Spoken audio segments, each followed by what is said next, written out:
My name is Gilda Merlot. I do a lot of stuff. I do sex work. I also try to host a bunch of websites that give information about sex workers' rights and the history of organized crime and human trafficking narratives.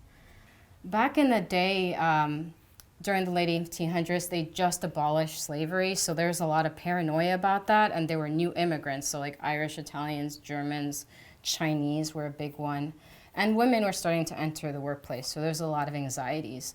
So this was the time when we really saw a peak of human trafficking and organized crime narratives. So alcohol was called the alcohol traffic.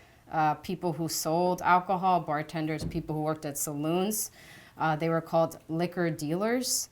And it was kind of insinuated that alcohol was causing the white slave trade, which white slave trade was a word for sex trafficking. So anyone could be a victim, but they mostly cared about white women, hence white slavery, white slave traffic. So people thought if you banned alcohol, that prostitution would be eliminated, and that poverty would be eliminated, and that patriarchy would be eliminated. So they blamed it on this one thing. And it's very tied to class and race issues. So most of the people that worked in saloons were Germans, Italian, the immigrants. So it was anti-immigrant policy. And that's actually how we banned the Chinese as well. So we had the Mann Act, the Page Act, which banned all Chinese women because it was assumed they were all sex workers. And then eventually the Chinese Exclusion Act. Our whole immigration system is based on this. So we used to tax Chinese people. It's called a head tax. And that was what funded our federal immigration system. The first anti-human trafficking treaty was the UN Treaty for the Suppression of the White Slave Traffic.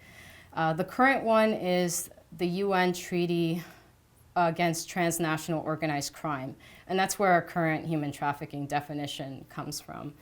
So a very influential guy for that is Kevin Bales. He's still alive. This is his whole career. He made the number 21 million people are trafficked. Human trafficking is the third largest criminal enterprise.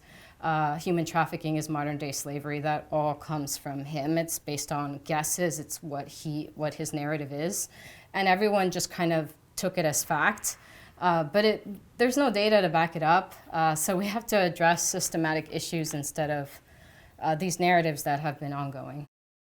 From my research of how sex work came to be criminalized in the first place, it was like during the late 1800s, early 1900s.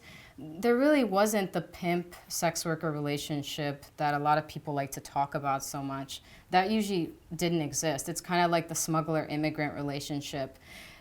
Why are these relationships existing in the first place? A lot of it is because of the criminalization laws.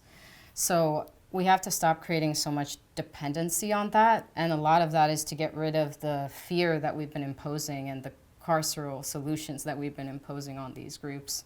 Decriminalization would allow us to be safer and would garner more trust in those communities. Helping people through police is inherently coercive. So eliminating that and starting to do the hard work of building trust in these communities is what needs to be done.